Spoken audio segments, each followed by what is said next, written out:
चाहिन्छ तब मात्र समृद्ध बन्छ। धन्यवाद कार्यक्रम सञ्चालकज्यू। तिलो कलम लिएर दुधको दुध पानीको पानी छुट्याउन बस्नुभएका निष्पक्ष निर्णायक मण्डलज्यूहरू, मेरा प्रतिस्पर्धी तथा अप्रतिस्पर्धी मित्रहरू, मेरा आदरणीय गुरुवर्गहरू, सम्पूर्णमा म कक्षा 9 की छात्र हिमानी साईको तर्फबाट स्वीकार्नुहोस् एकमुष्ट नमन।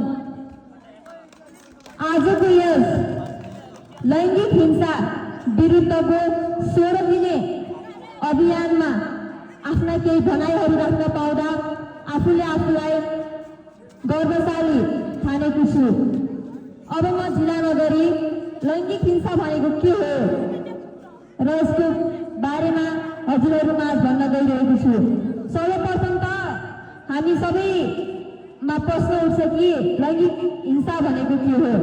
लैङ्गिक हिंसा भन्नाले लिङ्गको आधारमा मानसिक हिसाबले हुने दुर्व्यवहार हिंसालाई दिन सकिन्छ।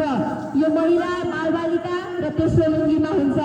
धेरै जसो महिला र किशोर किशोरीमा प्रभावित हुन्छ। यो हामीलाई थाहा छ लैङ्गिक हिंसाका प्रकारहरू थुप्रै छन्, तर म हजुरहरूको माझ केही प्रकारहरूको बारेमा व्याख्या गर्न जाँदै म उदाहरण दिन्छु हजुरहरूलाई। कुनै पनि ठाउँमा दाइजो भन्ने कुरा हजुरहरूले सुन्नुभएको नै होला। प्राय जसो तराई प्रदेशमा रहेको छ दाइजो नल्याएको खण्डमा श्रीमानले श्रीमतीलाई र श्रीमानको परिवारले श्रीमतीलाई कुटपिट गर्ने, हेला गर्ने सम्मान हुन्छन्।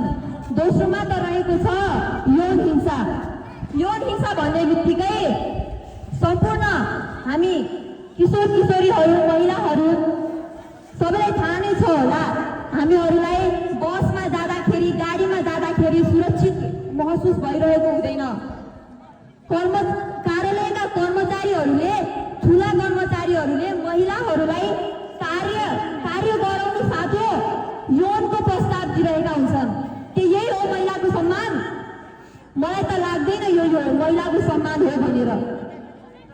महिलालाई घरको लक्ष्मी भनेर भनिने गरिन्छ। आखिरमा त लक्ष्मीको कुनै औचित्य नै रहेको छैन।